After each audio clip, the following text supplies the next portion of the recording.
So, hi guys.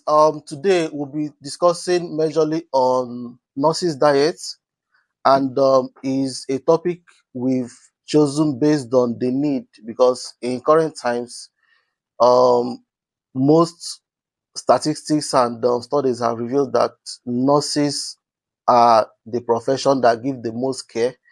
But then in receiving the most care, taking care of themselves, they are the least. They are the least cared profession, both from the society generally and even for themselves. And that giving reason to this today's topic, we'll be talking about nurses' diets. It is very paramount, and in most cases, we are taught to take care of others, but no one teaches us. And in the course of our job, nothing actually prepares us to actually prioritize our own health, basically. So today I'll be talking to um, a very good colleague of mine, a man of many parts. If you don't know him, you're on your own. So basically, I have today Nakwe John Paul. Um, I prefer to call him the first class, and I'm sure he understands. If you don't understand what first class means, you're on your own. All right, so we're talking about nurses' diet. Welcome, Nakwe John Paul. We're happy to have you today on Gist with Amy, and you're a nurse by profession, and you most likely must have your own personal experiences. You must have interacted with one of two colleagues, so it's not a new thing to you, and I believe strongly in what you can do. But let's kick off this way. Nurses' diet, how important is it basically? First of all, thank you, my brother Amy, for having me on your podcast show. It's an honor to be with you this evening. So, nurses' diet is quite an important topic because it's been neglected for quite a long time. You Yep. know, nursing as a profession is a caring profession in which individuals have been developed to look after sick people in the hospital.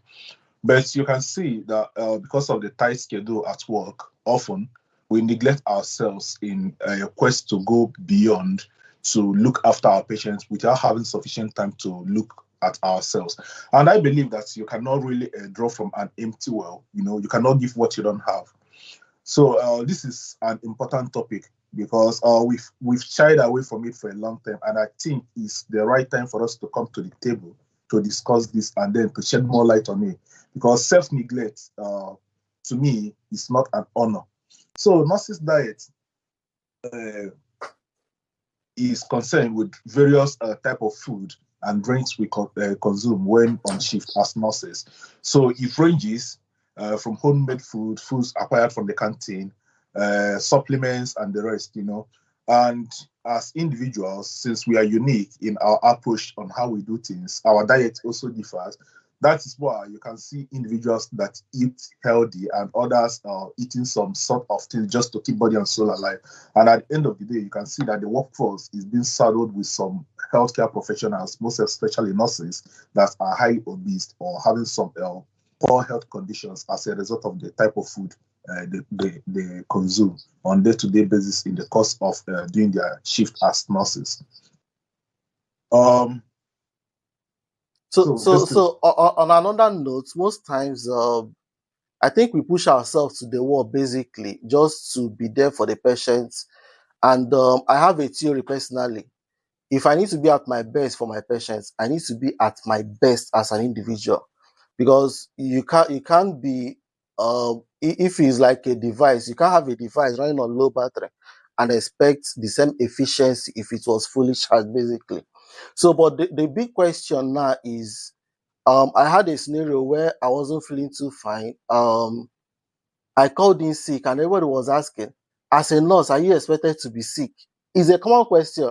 I'm sure you've heard it several. Like, you tell a friend, guy, I'm not feeling well today, and the person is like, you know, be nurse. How you good? Like, based on that general perception, how do we handle it as nurses on our own part? Because everyone believes we have this superpower, we are superheroes, so to speak. But the truth is, we are not, in a sense. So, how do we manage it as nurses, basically?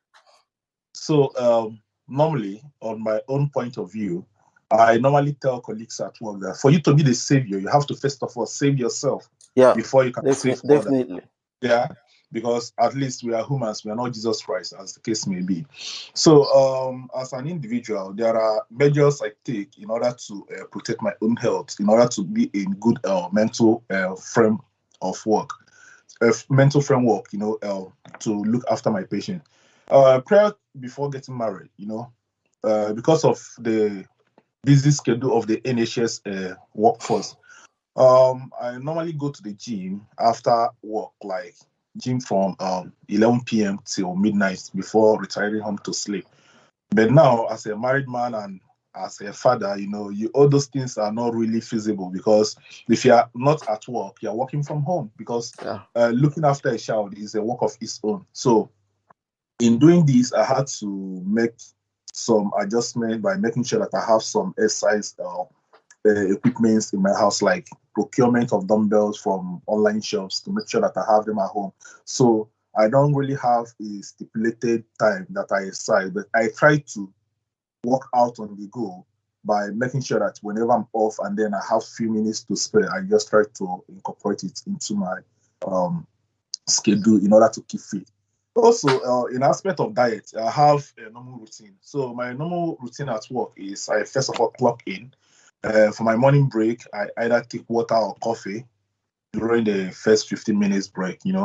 This will help to refuel my body to make sure that I'm well hydrated. Then during the lunch break, I normally take food to work, because I believe that for you to eat healthy, you have to take ownership of what you're doing. So I Yeah. normally take a homemade food to work so that I Okay. know what my, and as someone that is pertinent about my physique as well, I try to eat less of carbohydrates and more of protein, because protein food is highly essential for building of lean muscles, while carbohydrate will give you some form of energy that you need to accomplish your task. I work in the theater, orthopedic theaters to be precise, which is highly demanding. So sometimes when we are doing some cases, like maybe some revisions, you see yourself wearing leg gown and standing for as high as 6 hours in some extreme cases. So you really need to be in your right frame of mind, in order to get things done and without neglecting yourself. So these are some of the things I do in order to make sure that I'm in good shape as a nurse. Which makes sense, because big time is, you mentioned parenting. Childcare in the UK is, I don't know how to explain it, but it's unexplainable. You need to be in that space to understand how difficult it is actually, because most times someone explains to you and you're like, no, it's not possible. I remember the day colleague Definitely, of there, mine there is told no me past question. Yeah, there is no manual there is on no past parenting. Yeah, so there is you no have to past experience questions to it. and then determine what is efficient for you to do as a parent, especially for Yeah. the first time parent. Because I believe that the next one will be so easier, because I've been through this phase, and then doing it next time will be like, oh, you have some experience to guide you through, to navigate, and then know how to plan to get things done. But it's quite challenging and as well as rewarding. So I think it's a good thing for everyone to experience. Yeah. Yeah, that makes sense. So, and another thing, I figured out. Okay, so at some point on my work unit, I had about 3 or 4 of my patients coming down with lumbago, for example. Yeah. And most times, no disrespect, but you have patients that weigh over 300 kg on your ward. You need to provide the best care, because I always tell people nursing is a game of conscience. You always want to treat people how you expect to be treated if you find yourself in that position. So you see yourself going above and beyond, going out of your way to manage this thing. Now, the question now is, when you have a patient, take for example, you have a bariatric patient and you need to do the normal turns you do, personal care and all the rest of that, and you're unable to accomplish this task. Most times you find nurses doing what ideally they shouldn't be doing, because normally, even okay, you walk out, but I'm sure you don't carry 320 kg weight, obviously. But because you've got a patient like that, you just want to provide that care. Now, how do you manage such scenarios, owing to the fact that you need to provide this care for this patient, but then you cannot handle it, obviously? So in caring for patients in the hospital, following established policies and protocol it's often expected that you have stipulated number of people that you need for proper manual handling of patient, and you have some devices to assist you, like hoist. But when you are using hoist in the hospital, you will see that most of the hoist that are being provided has stipulated amount of weight that it can carry, and because of that, for bariatric patients, is a no-no. So you cannot use hoist while caring for this type of patients most of the time. And then in doing the turns, you notice that sometimes because of short staffing, you might not really get the stipulated number of people you need, but you can get close to the number that is safe Yeah. for you to do what you are doing, because just staffing will make people not to be easily available. Like when you reach out to a colleague, oh, please help me, we have to do stuff. And the person is also busy with his or her patient care as well. Of So course. you know Yeah. you don't really have the luxury of having more than sufficient hands to do all these things. Well, one of the techniques I use is to make sure that I assess the risk of whatever I want to do as a tall individual. So what I do is I try to make sure that the height of the bed I'm working on is at a reasonable height, so that I don't have to lean over uh, more than what is required.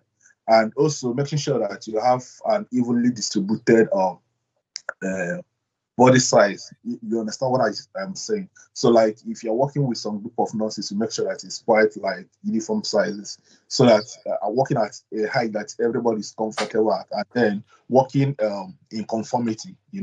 So plan to make sure that you have everything you need.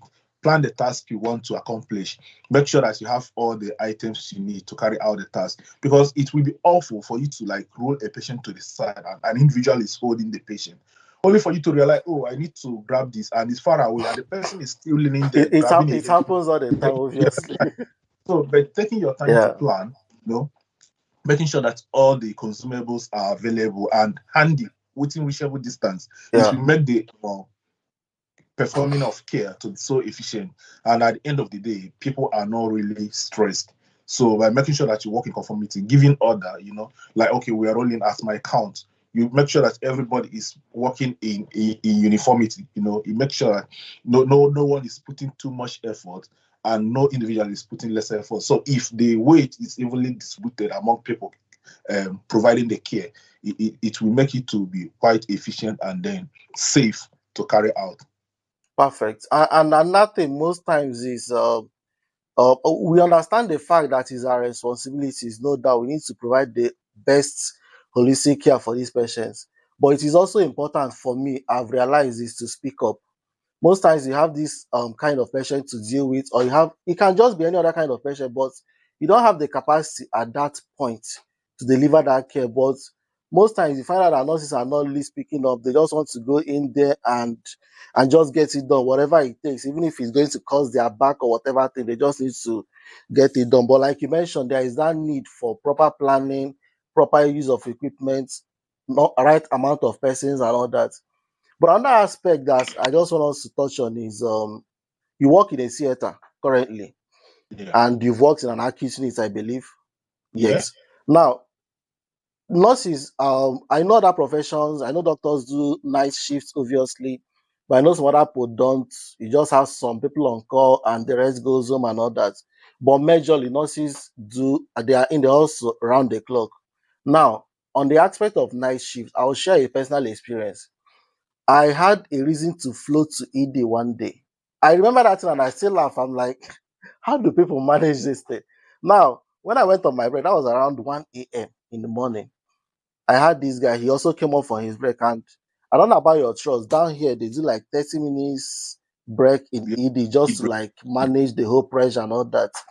So 30 he minutes came in ED. around 1 a.m. and he made his tea, started toasting bread with his pre-fried egg by 1 a.m. You get, I understand the whole thing of trying to replenish energy and all that. So I know, and I also understand that most professions, like I said, they come in by say 8 o'clock, by 5 they've left. They can always organize their meal plan and all that. But for a nurse doing a night shift, coming up from night shift, he needs to sleep during the day because for some reason your profession has turned into a nocturnal animal for some reason. So you need to sleep during the day and work in the night and all that. Now, how do you balance your meal time or your meal plan during a night shift? Honestly, it is what it is. Actually, I've worked in the emergency department. I have worked in acute medicine within the UK, and I know the level of stress that we experience. In the theater currently, we don't do night, so which is quite a good news on his part. Yeah. But however, I won't judge the young man that is trying to make a toast at 1 a.m. because at some point, I have done it myself. Okay. I've done it myself. And almost every nurse working in the hospital must have eaten something in between. But the rule is this: I believe in choosing wholesome diet. Like what I do is, if I have to eat anything outside my normal eating routine, I have to make sure at least that the risk worth it. By choosing wholesome diet. When you Okay. come to the hospital, sometimes the bread available, you have like whole wheat bread, you have like normal white bread. So wheat breads that are whole grain, it's not as if it's too palatable, but I choose them over the normal white bread because I know that because of the husk and the brown, it has some level of nutrients in it that can compensate. And then, in order to keep fit, it is my personal decision. I don't eat more than 2 slices of bread at a go. I don't use sugar, whatever, even sweetener for my tea or coffee.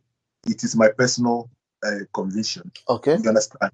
So, but when I started earlier to try to drink tea without sugar or sweetener, it wasn't so wow. But now I've gotten used to it. You understand? Then this brings us to need for exercise because the body works in the principle of garbage in, garbage out. Yeah. No matter what you consume, if you are able to dissipate the energy, you will maintain a balance. That's why some people that are trying to maintain weight, you hear something like calorie counts. You understand what I'm saying? Okay. So if you eat something, you estimate like what's the amount of calorie I'm consuming. So if this young man that ate at 1 a.m. because of the uncertainty with the nursing schedule or shifts, you understand, can make it to the gym in the morning and keep fit on a regular basis, you will see that this thing won't count. Where there is problem, especially for nurses or healthcare providers, is because we are always attached to the hospital. You see people eating, leading sedentary lifestyle. Most of the time, one of the most common type of snacks you will witness within the NHS is either sugary stuff, chocolates in the staff room, people bringing in cakes, which is highly sugar, and Cakes. Yeah. sometimes you are tempted to grab one or two, you understand, because, my sugar level is low, let me just take it. You keep on eating it, they are junk. And the way the NHS is designed, is only a few NHS trusts that do have a hot meal canteens where you can have a standard made food that you can purchase, like rice and stew and all these things. Yeah. But if not, everything on the shelf is junk. Caffeinated drinks, energy drinks high in sugar, carbonated drinks like Coke and the rest, in order to just grab something and go and keep moving. And then I believe that for us to keep fit is a personal decision. Like me, I told myself I don't want to be consuming Coke. No matter, even if I buy a food and it comes as a complimentary good, you understand? Yeah. Most of the time I'd be like, can I exchange it with water? It's a personal decision.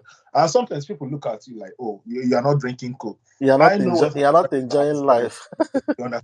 I know what I'm trying to avoid. Yeah. Because one thing in life is, if you believe that you are in a hole, the best thing to do is to stop digging. You understand? Yeah. During my university days, I tried to catch up with my reading, lectures, and all these things. Almost then, on daily basis, I consume at least 1 bottle of Coke. It was Okay. like a normal diet. But upon graduating, I have a little means of earning a livelihood, So I believe that I can purchase what I want. I can use my money now to look after myself, if not for any other thing. So I started paying attention to some of the things I consume, try to eat some things that are healthy. And you see, manufacturers often like to us, when you pick something on the shelf at work, they might be like, oh, this is highly concentrated. There is no artificial or any form of sugar. But it's sweet, it's a lie. It's either they are using sweetener and then they fail to declare. So in order to play safe, oftentimes I prefer, if I need like orange juice, why can't you buy orange from the grocery stores and make sure that Exactly. why can't you buy apple Why can't you buy cucumber? You Yeah. understand? All these things now, you have dominance. You are in charge. You know what you are consuming. So these are the things I do. I buy banana, I buy oranges, I buy apple, I buy cucumber from time to time. So all these things are like my normal snacks. So every time I Yeah. go to work, I have something to grab. So instead of eating on wholesome diet, all these things are alternative to make sure that you're on the right path towards protecting your health. Yeah. And the thing, I also believe that when it comes to the nutritionist and the dietitian in the hospital, we are not utilizing them enough. Because in most cases, instead of someone to tell you, go and stick to this kind of food, they tell you, go and stick to this kind of supplements. And like you rightly mentioned, why tell me to take, there's this one they call 1,000 units of vitamin C, I'll be waiting. Why tell me to Awesome. take it when I can take my orange and be happy? You understand those kind of things? So I think there is also that need to utilize the dietitians in the hospital, not just because everybody's coming down with one condition or the other, but then there is that need, like you rightly mentioned.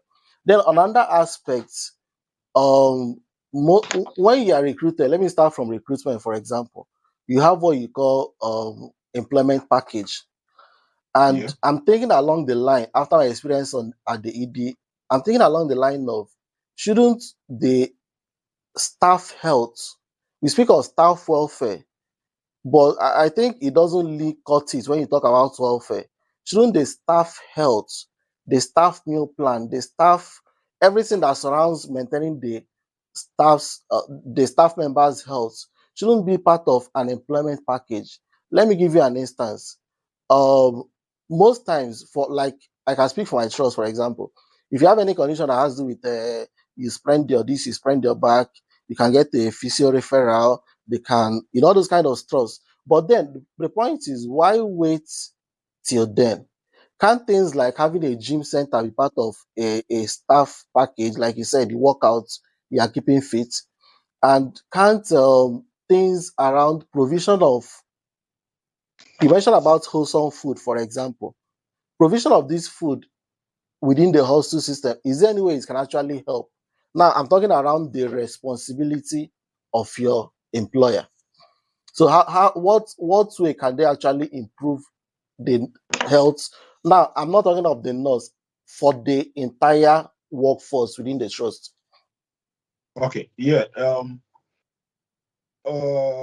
Some packages within the NHS differs from trust to trust, as you rightly mentioned. I worked in a hospital that had quite robust financing, and you will see it within the hospital that, man, yeah, things are really working in area of staff welfare. So one of the initiatives they brought forward was we have like an aquarium, which is like an open space that Okay. had ping pong, like table tennis table. During break, if you want to play, you can just go with your body and then you play and then use it as a form of relaxation. Then Okay. one of the things we do is people were quite lucky to have the trust with a hot meal canteen, so they cook homemade food as well. So one of the things they do is they try to match some delicacies with distribution of their workforce. Like there are sometimes, like in a week, they say, "Oh, we are doing Nigerian delicacy. We have Nigerian jollof rice. We have Nigerian stew, and all this." Yeah. There are some weeks they say, "Oh, we have Caribbean special." Okay. So all these things people opportunities to the canteen and sometimes buy something that is cooked and not like consuming items from the shelf. Then I believe also through initiative of the management, there are some things that can be done to make sure that the workforce is healthy. Like in my trust currently, there is a program ongoing which is called Cycling to Work. So if you decide that your house is not far, that you want to be using bike to come in as a doctor or as a nurse working for the trust, so they help you to procure a bike that you can be cycling, bicycle to work, as a way of keeping fit and then try Yeah. to emit CO2, limit the emission. So it's quite rewarding. And then we have some outdoor gymming facilities, like something similar to what you can see in some of the parks in the UK. So where you can do your shoulder press, form of stretching and all these Okay. things. Yeah. But then diet is really, really, really important because one of the things we lack is there is no hot milk canteen. So you have um, access to just convenience stores where you can grab coffee, have some things from the shelf, which is really not helping matter. And then considering well-being, sometimes they'll be like, oh, we can book you for meditation sections and all these things. Fine. Meditation is good for mental health, but in the long run, you're not eating very well. Obesity is one of the killer for medical workforce. You see, countries like America, sorry to say, their workforce is highly obese. UK is not that much. And I believe that maybe it's because of high level of diversity, the NHS recruitment, trying to get nurses from abroad. You see people that are coming from various countries where they are active. Like, take for instance, Nigeria. If you have 100 males, up to 85 has played football at some point in time and looking forward to play if they need to do so. This is who we are. We are active people. Most Nigerians are determined to go to the gym, and this thing is not readily available at home because people see it as luxury. But here in the UK, you see that gym facilities it's just about anywhere. So most of the gym shacks that you see are mostly African or Black British, So all these things help people to keep fit. It's all about having the mentality. But I believe that the trust or the management should make consensuous effort towards procuring all these things to make sure that their workforce is in right shape by consuming wholesome food and then making sure that even if there is no hot canteen, we can still have access where we can buy fresh foods at work, so that at least you can consume something that is good, really organic, that you eat and keep fit. And there is also that need for education, obviously, because like I said, back when we are still in school, most times you hear of your patient has this, give this, your patient has that, give that, but nobody tells you what to do when you, as the one providing that care, is in a fix. But generally, based on your own assessments, or I believe you must have had conversations with your colleagues in the past around their health and stuff like that, either actively or passively, but I'm sure at some point that conversation must have happened. Now, if you are to access the knowledge base or the understanding of nurses you've worked with or you've come across with or you've mentored in the past around their meal plan, their work-life balance, on a scale of 1 to 10, with 10 being like very knowledgeable and 1 being not just there, basically, where will you rate it and how do you think that can be changed? Honestly speaking, I think that quite a vast population of nurses are still living life of whatever the day brings. Let's take it. At least up to 60% of nurses that I have observed at work or had a chat with don't really plan their meal. They feel like, oh, if I can just eat to keep myself alive, I'm okay. So, sometimes cost of procurement of food items might also be an issue. Take, for instance, when we mentioned supplements. Personally, why I'm not really a fan of supplements is because supplements are not cheap. So if you cook your meal, you have opportunity to plan, to know what you're actually cooking, and then you know what you're trying to achieve. You just time. Some people will say, okay, I can afford to buy food items and make my own meal at home, but because of my work pattern, I might not be able to have time to prepare this meal. So cost and time plays a major role in this. But on level of education, well, I would say that the knowledge level is increasing gradually because of we're in internet era where people follow some fitness enthusiasts on TikTok, Instagram. You see people lifting, people advertising 1 or 2 things. So they invariably serves as a form of motivation, for people to pursue a more healthy lifestyle. And also, people can easily, by just a click away, read up about some nutritional contents or what they have to do in order to use foods or meal to maintain their health. But awareness is not really, really well. We have to keep on lending our voices because most of the time, hearing when people help another person to get better, you have this satisfaction, like, oh, this patient managed to leave the hospital because I consider. Exactly. Yeah. Especially when they send back the card and say, oh, I want to say thank you to everybody that looked after me during my admission. And luckily, if your name is mentioned, you feel on top of the world. Oh, so my little thing. Yeah. Like one time I happened to, when I was working in acute medicine, I happened to look after a very young lady who happens to be a midwife as well. So she came on admission that she didn't prepare, you know.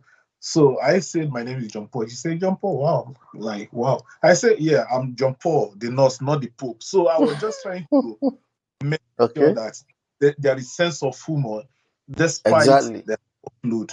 You understand? Making sure that all my patients got the care they deserve. And it reduces the anxiety, obviously.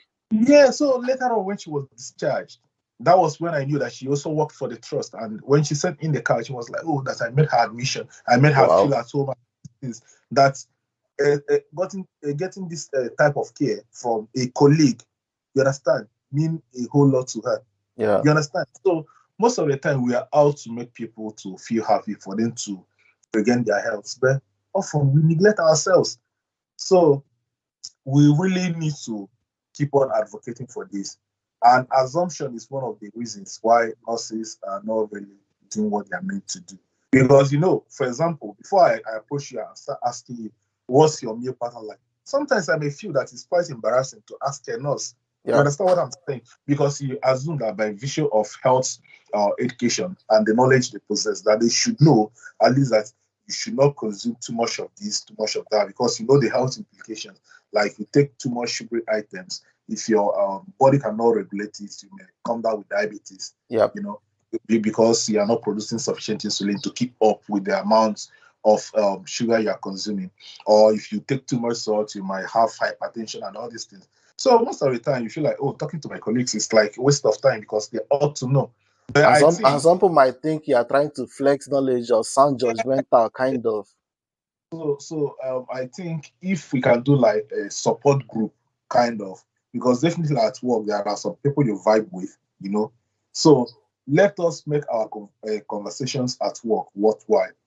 In as much as we want to crack jokes, let us think and discuss things that will help us. You know, it will be a great joy to maybe have friends in the unit that in next 10 years, next 15 years, if you happen to still be together, everybody's healthy. And it's because of the choices you guys made, you know, to be on fitness pathway. You know, like there are some friends at work, people started going to gym because a friend at work has told them, oh, can we go to the gym on Saturday? Can we do this together? Oh, I'm off so day. Can we go to the park? You know, which is where motivation comes in, obviously. So we have to be like positive reinforcers to our colleagues at work, you know. And then sometimes you see people volunteering to bring items to share with colleagues at work. You understand, like all these cakes and the rest. So what I'm saying, altruism, like helping people, is good, but I think we should also consider making sure that whatever we are offering to colleagues is something that is really, really healthy, so that we encourage their journey towards attaining good health, and not like being a clog on the wheel. You know, somebody is trying to watch their weight, and every time the supply of the sugar items supplying cake. Yeah, that's true. Some way to help. And most times, some of those junk eating and stuff has an undertone of addiction to it.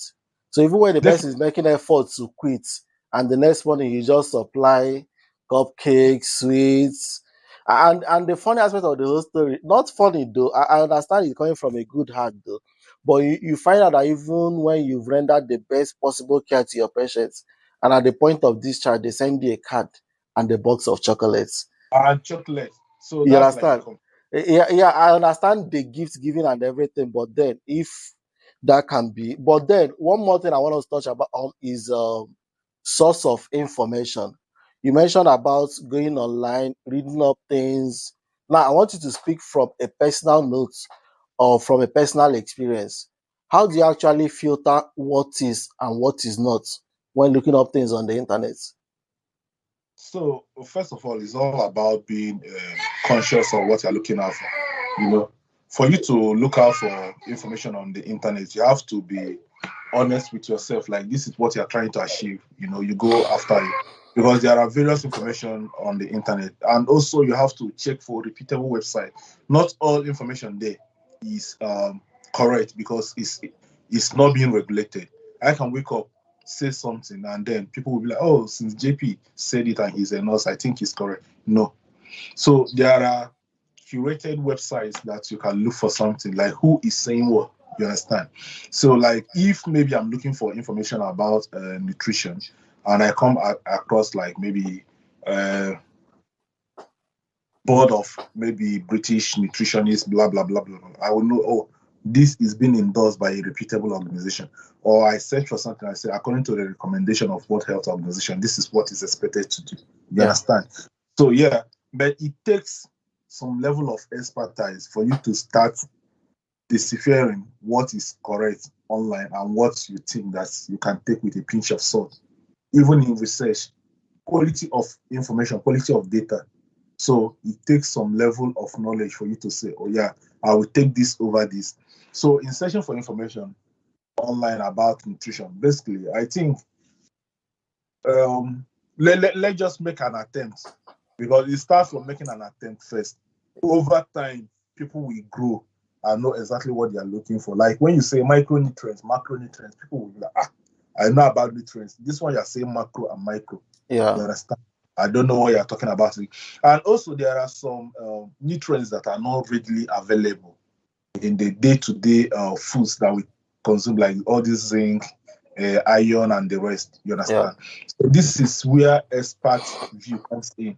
Like maybe you may be forced to buy zinc supplement, because you see some people they have brittle nails because they don't have zinc in their diet. You see some people they feel they are healthy, but by the time they do some blood work, you see that they are suffering from iron deficiency anemia. They've been eating, but maybe they are not eating green the right stuff. Yeah. You understand? Yeah. So this is why we have to like really point people in the right direction. And as you said, employers like the hospital making healthcare materials available, like leaflets and all these things. You know, it will help people to update their knowledge or to gain insight into what they need to do in order to maintain a good health. All right. Thank you so much. Now, on a final note, advice, because we can't end this without giving one or two lines of advice out there to nurses, to the general public, as per nurses' diet, nurses' meal plan, and or whatnot. So I know that it is our desire to provide the highest level of care to the patients as healthcare providers, but I urge you to know that sometimes the table can turn and you become a patient. So you cannot really give what you don't have. So as nurses, as members of the public, I believe that we should all make effort towards protecting our health by eating healthy, you know, and also exercising, because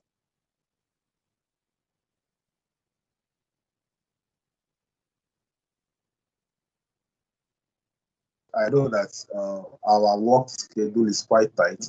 So I encourage us to at least make our time to cook our meals. Even if you make effort, you know, to use your off days to cook meal that will serve you for the week you are working, it is already a self-care aspect of improving your well-being. You understand? So I encourage each and every one of us to make conscientious effort towards protecting our health, because in the long run, health is wealth, and then we are mortals.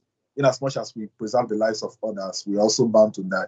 So it's better for us to make our life worthwhile while we're on earth by making sure that we look after ourselves. Self-care is not selfishness. That's my mantra. So as you're looking after your patient, look after yourself as well, so that we can be in the right shape of mind to, you know, offer high quality care to our patient. And before leaving you, I just want to say thank you for having me. And until I come your way again, I still remember myself, John Paul Tom Shukunakwe. So I'm a registered nurse, as you said at the beginning, and I'm an advocate for well-being and then for patient safety and equality in practice. So I look forward to joining you again once I have time to have me. Thank you so much. All right, thank you so much. I love what you said until you come our way, because you are definitely coming our way next time. And also, guys, the knowledge doesn't end there. We can't exhaust the topic. I will advise us to go to Facebook, follow Nnakwe John Paul. He has an educative Facebook page, contemporary health issues with Nurse JP. With JP, yeah. English is not my first language, so even if I spell it, it's no wahala. So contemporary health issues with Nurse JP, very educative. Personally, I've learned so much from there, and I'll advise us to follow him. He drops the nuggets back to back, day by day. All right, until we come again next time. Thank you so much, guys. Thank you so much. Bye.